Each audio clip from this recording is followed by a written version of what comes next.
안녕하세요, 여러분. 저는 소라입니다. And I'm Ed, and you're listening to the Gwaneumsa Jeju podcast.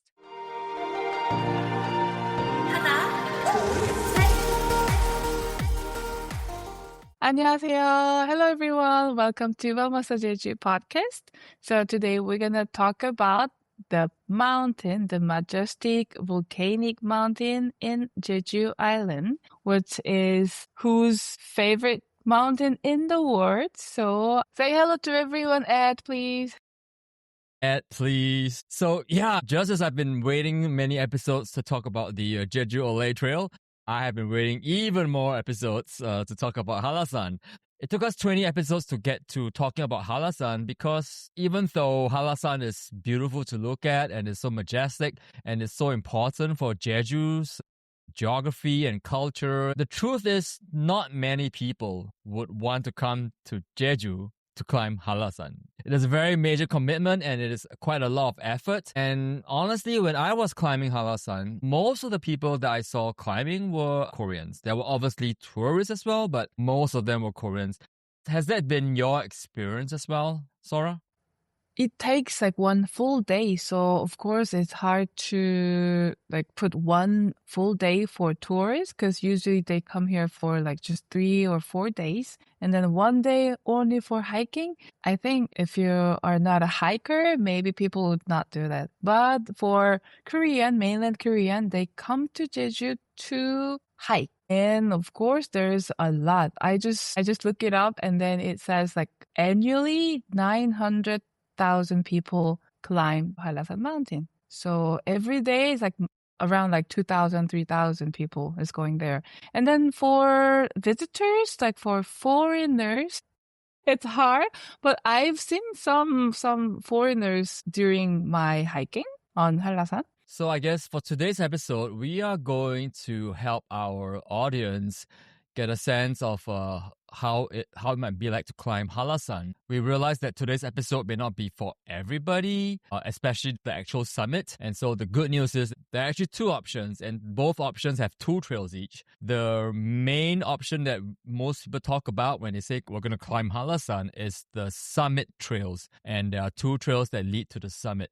But you don't have to go all the way to the top. There's another 2 trails that go only part way up to the mountain. And so that one is going to take a little bit less time and it's going to be less difficult. So if you are thinking of at least climbing some part of Hallasan, this option may be great for you. But if you do want to climb up all the way to the summit, highly recommended. And so today we're going to break it down how to do either the full summit or the part summit. Before we get into the nitty-gritty of climbing Hallasan and covering all the logistical details and all that, I guess let's take a couple of steps back and help us understand why so many Koreans climb Hallasan. First of all, Hallasan Mountain is the tallest mountain in South Korea, 1,947 meters above the sea. And it's because it's the tallest mountain in Korea. So, of course, it's meaningful for Korean people and also has like spiritual significance. And especially for hikers, usually they have their own bucket list to go to like all of these mountains inside South Korea and also outside South Korea. And of course, the number one bucket list inside South Korea is Hallasan Mountain. So yeah, I think that's why people always say, I want to go to Hallasan one day. I want to go to the summit to see Haenokdam, the ponds up there. I believe you're talking about the little pond that's at the top of the crater, but it's not always there. No, only in summer. Only in summer. When it's rain hard, then we have the pond, but usually after the rain. I see. But it is not just looking into the crater, right? I just remember the views being so spectacular. Depending on where you're standing, you see sometimes like all the way to the south coast, you can see Seogwipo City. You can see all the way east to, I believe I could even see Songsan Ilchubong. If you're going up to the north side, you can see Jeju City. So it's really spectacular. So it's not just looking into the crater, but it's looking out from the mountain. And then also the approach to this is breathtaking. Yeah, I think even though I'm not Korean, Hallasan it has become like my favorite mountain that I've ever climbed. Every time I'm on Jeju, one of the first things I do every day is to look out the windows and look for Hallasan. And if it's rainy or it's cloudy and I can't see the mountain, I get a bit grumpy. I cannot explain it. This is totally irrational. I have no explanation for why I feel that way. Oh, actually, you told me like you've seen like all the spectacular view from the summit. But when I got there, it was cloudy, cloudy, cloudy. I couldn't see anything. So it was very difficult to see the crater as well. But the thing is, the weather changes very fast. So what I want to say is go up early and so that you can wait and then you can spend some time on the summit. So if it's cloudy, you can wait for a while to change those. And we can talk about the details later, but I do remember when I went up there, I think part of the reason why it was not cloudy was that the wind was really strong. It was strong. I think it's always strong, like near the top part. The top was crazy strong. It was, I remember calling Michelle and it was hard to talk because the wind was so strong. And, you know, it's not the same when you're watching your husband trying to show you the majesty of Hallasan through a phone. It's like, what is this? This doesn't look so impressive. it's very Just different. windy. Yeah. So one thing I noticed is that some Koreans bring their children, like 8 years old, 10 years old. There wasn't a lot of children, but there was enough children for me to go like, what? Even kids climb Hallasan. Because I think because the parents are hiker and then they were trained to be a hiker in that age. So yeah, it's not easy for the kids, but of what they can do. Earlier, you said that there was about like 900,000 a year, and that breaks down to about 2,000 to 3,000 a day. Not all of that is to the summit, right? To go to the summit, actually, you need to register yourself on the website of Hallasan. And to go to the summit, there's two different trails. One is Seongpanak and the other one is Gwaneumsa.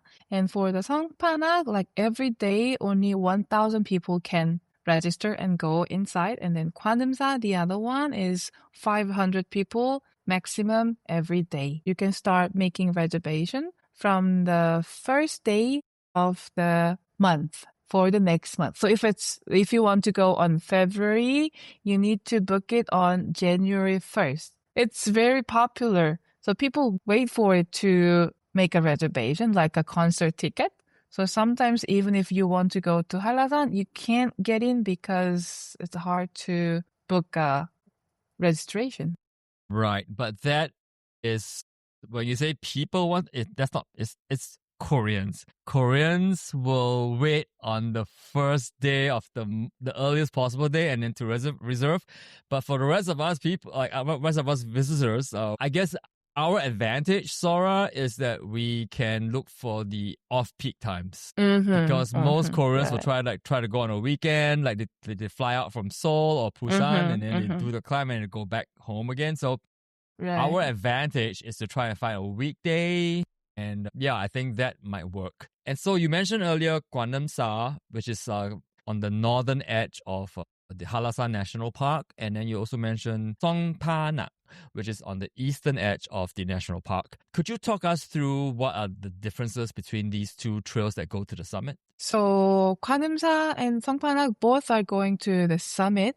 The main difference is that Seongpanak is more longer. It's a little more long, less steep.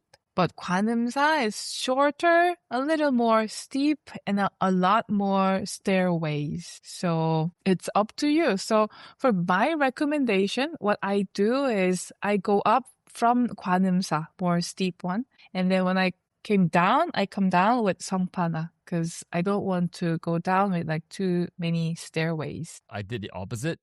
I went up Seongpanak and then I came down Gwaneumsa, and I didn't have a choice because Gwaneumsa was fully booked. It was unfortunate, so I went up Seongpanak, which it's actually, you go through a lot of forests in the beginning and it can get a little bit boring. But then when you get to like the last 20% of the climb, all the forest falls away, and now you're climbing and just the edge of the volcano, and that's where if the weather is clear, you can see like all around the island, which is great. The problem is coming down Gwaneumsa, the shorter and more steep trail. It was challenging because there's one stretch that's over a kilometer long. It is just like rocks. It's like steps that have been carved into the rock, right? And so it's basically volcanic rock, and it is jagged. It is uneven, and unfortunately for me, the previous day had been raining. So the rocks, which is covered by a lot of like trees and shelter, they were wet. It was for us very time consuming coming down, even with hiking poles, because the rocks were slippery and the steps are quite far apart. So they're not actually regular stairs where, every step is not too bad. This is like some of the difference is quite maybe like what's this? This is about It's 30 very centimeters. high. Yeah. It's Not and every easy. step is variable, and yeah. So even with all the usual tactics of like going sideways or coming down in the zigzag manner and using a pose, after a while your knees will start to feel it. And so I noticed a lot of the Koreans actually have knee braces and stuff like that. I was like, oh man, next time I do Hallasan, I'm gonna have to like make sure I have that, because I definitely felt it coming down. Don't get me wrong, I'm really glad I did it, but I would have preferred to go up Gwaneumsa on the north side and then get to the top, and then at the top is where it meets with the Seongpanak trail, and then so come down like you did on the Seongpanak trail, which is an important thing to say. It's like if you get your registration from Gwaneumsa, you have to start from Gwaneumsa, and if you got your QR code for the registration from Seongpanak, you cannot go to Gwaneumsa and start there. You have to start from Seongpanak. Something I wanted you to talk about, Sora, is like you have to make good time, and you need to get to the checkpoints by a certain time. Can you talk a bit more about that? You have to start from the one you have booked, but going down is your choice. You can coming down like any trail you want. You can use the same trail to come down or a different one. Because some people like to bring their car to the parking lot. So if you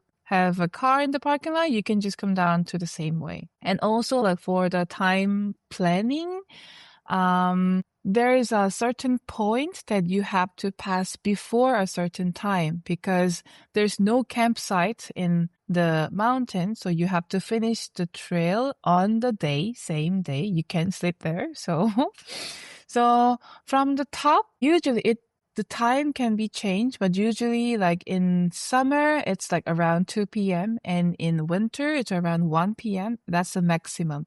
So from the summit, the crater, you have to leave the crater before 1 during the winter time. And then also before the summit, there is one checkpoint, which is called 삼각봉. There's like a beautiful mountain, looks like triangle. And from that places, usually in the summertime, you have to pass that checkpoint before 12, and then wintertime, 11:30. So you have to But that's for the pass that Gwaneumsa trail, right? Yes, right. Okay. And then there's another checkpoint in Seongpanak. It's also same 12:30, 11:30, similar. Okay. And so it means you have to start at least before 7. right, but you can start as early as 5 a.m. I think.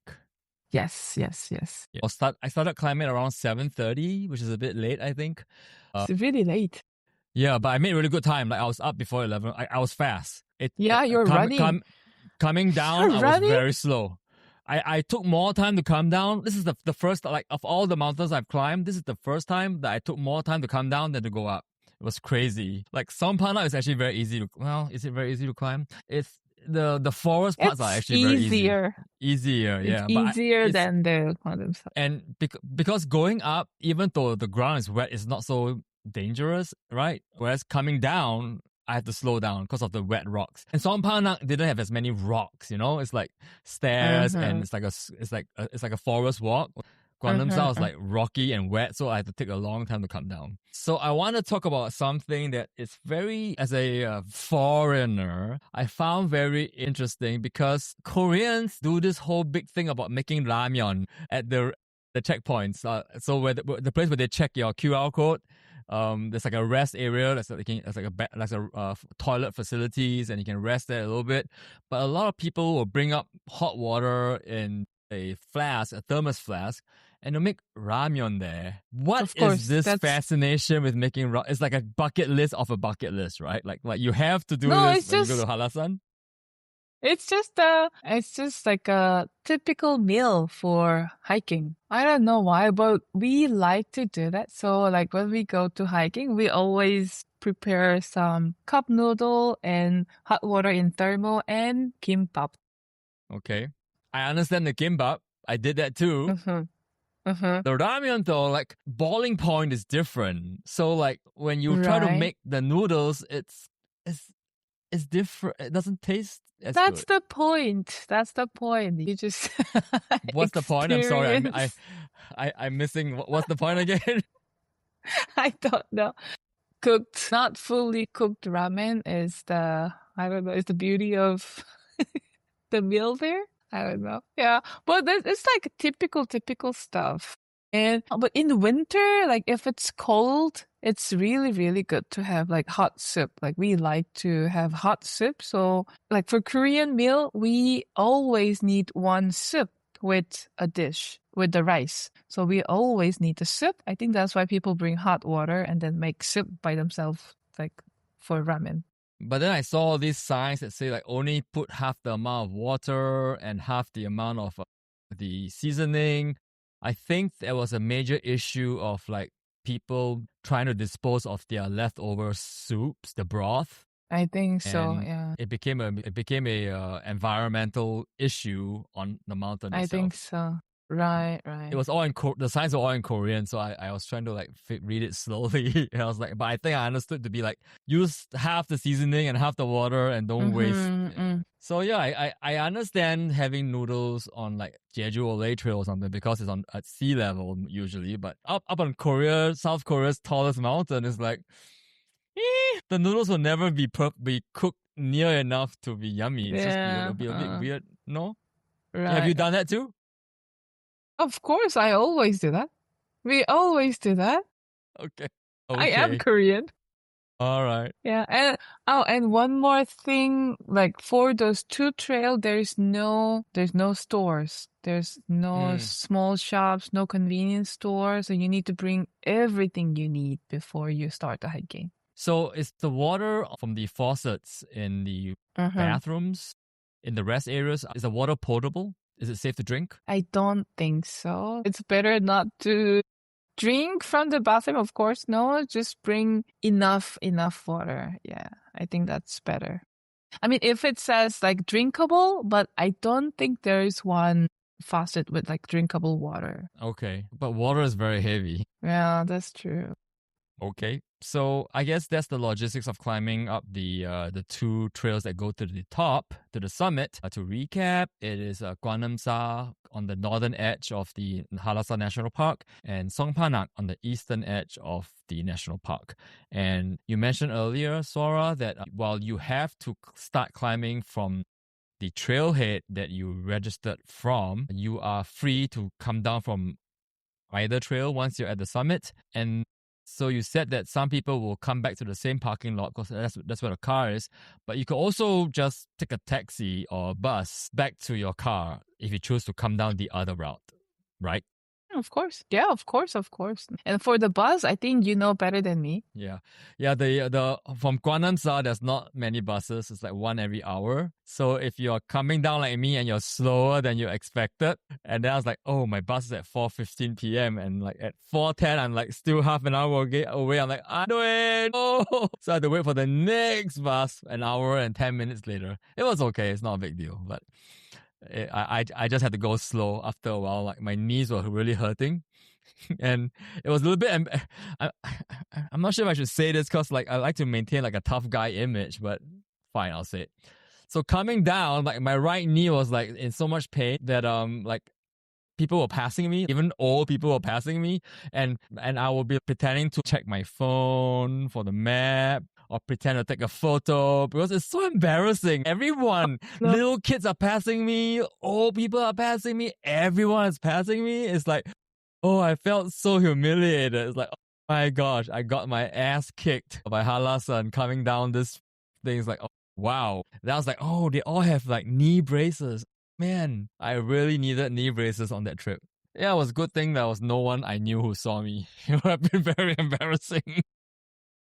What are you And now doing my here? secret's out. Now my secret's out. Everyone knows now. It's okay. Next time, just don't forget, bring your knee Knee braces. brace. I underestimated Gwaneumsa coming down. I should have gone, Yeah, wait, I couldn't yeah. have. Never mind. Yeah, Okay, no choice. no choice.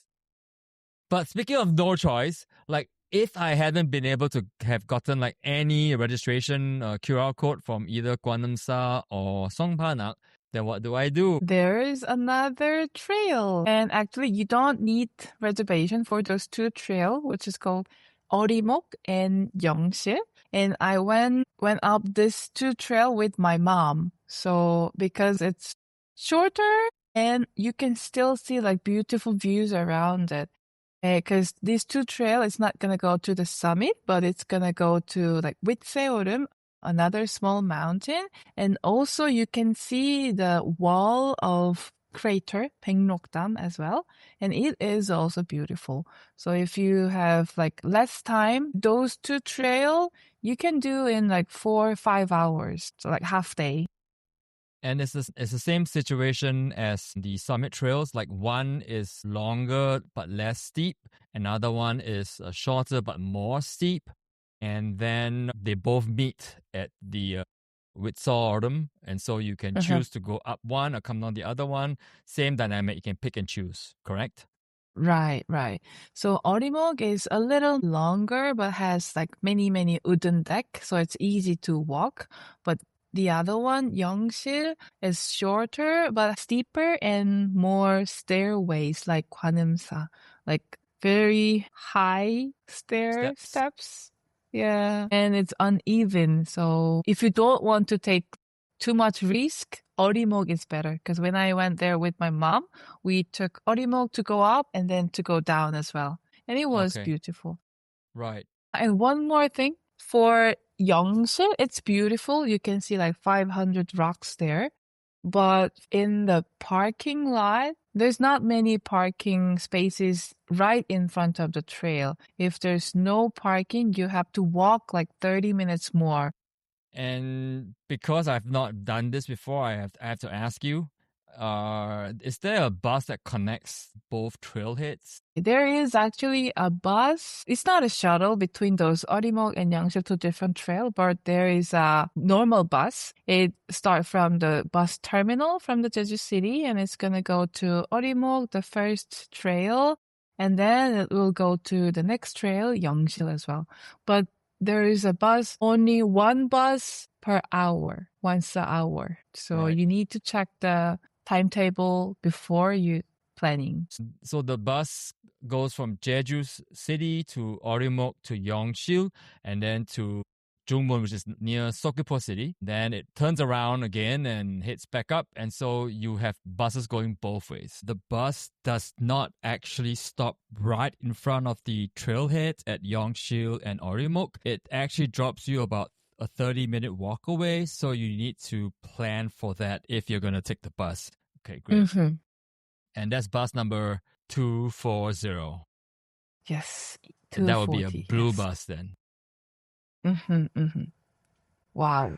I've never been to Eorimok and Yeongsil. Maybe that's where I'll go with my family when I go there in December. But tell me more about what are some of the highlights of both Eorimok and Yeongsil trails. So actually, what people say is Yeongsil is the most beautiful trail of Hallasan Mountain, because in Yeongsil there's like 500 rocks, which is the 500 sons of the goddess of this island, 설문대 할망. This is a legend. Anyway, you will see like many beautiful rocks with the mountain. And also for Eorimok, it's beautiful in autumn because we have like Eorimok 계곡. There's like small dry river, but in the dry river we have many maple trees, and it turns like beautiful red and yellow color during the autumn. So that's why those two trails are really famous, like popular in Korea as well.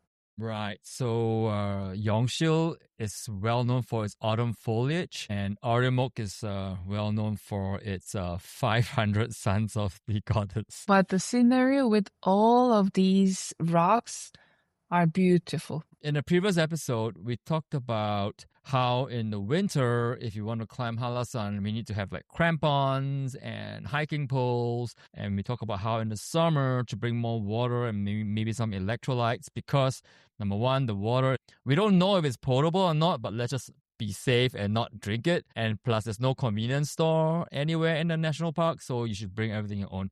But beyond that, what else should people plan on bringing? For more information, if you're curious about Hallasan, you can check on our website, wellmassajeju.com/climb, CLIMB.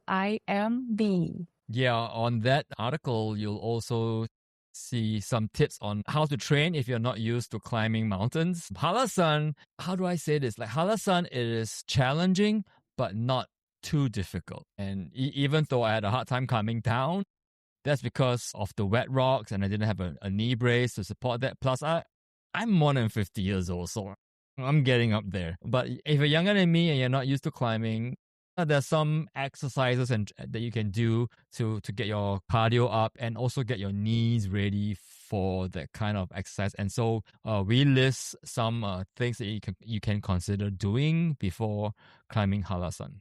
So Sora, as we're about to wrap up on this episode about climbing Hallasan, what would you say to a person who wants to climb Hallasan but is a bit afraid to do so? Don't be afraid. You can do it. Just go. Don't be afraid. You can do it because I don't go hiking often. I think I go hiking like once, twice a year, like serious hiking. But I did it and it was not too difficult. Of course, after the hiking, I had muscle aches, but it was all right. The muscle pain was nothing compared to the rewarding when I finished the trail. So just try, just go. Don't be afraid. So the payoff was worth the pain. And you went with some friends, right? No, I went up to the summit by myself alone. Wow. Like, why did you go on your own? Like, did nobody want to go with you? Actually, yes, nobody wanted to go. And my husband was working. And that time I had some time and it was November and the day before it was snowing and I really wanted to see like snowy Hallasan mountain. So I just booked it and then just went there and then it was beautiful, beautiful. And like being alone in the hiking trail, like I could talk to like many different people because usually Koreans don't. We don't really talk to a stranger. But since I was alone, I could talk to many different people, being a friend. And it was really, really nice experience. So if you had been with a friend, you would probably be talking only with the friend. Yes, right.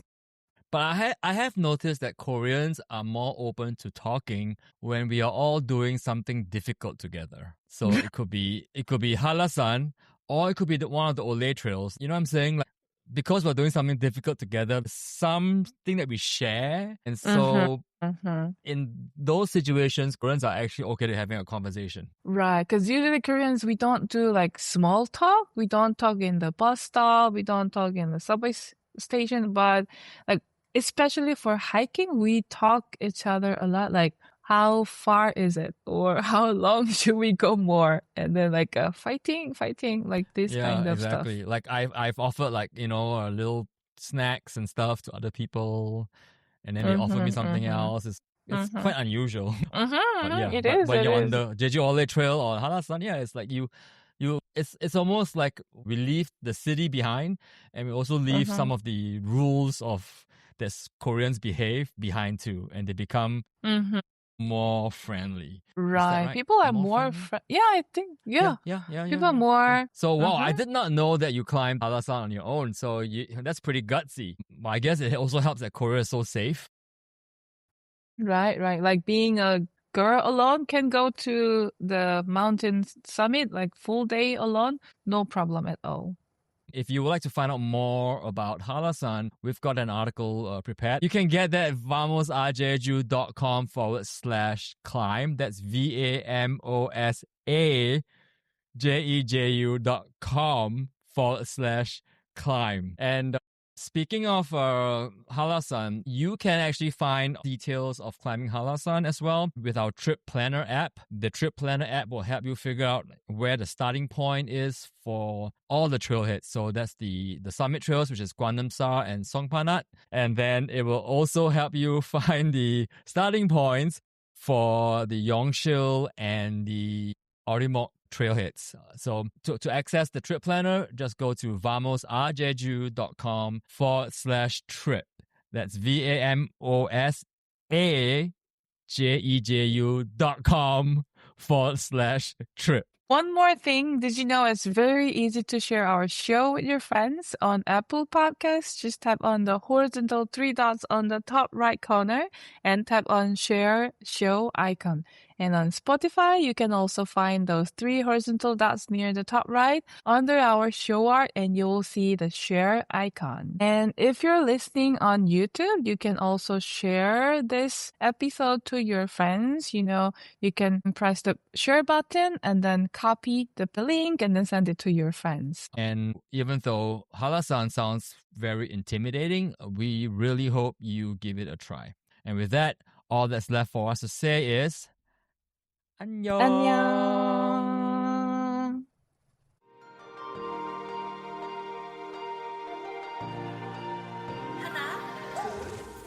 Get all our latest articles, videos, and resources on Jeju DIY travel, culture, and history at vamosarjeju.com.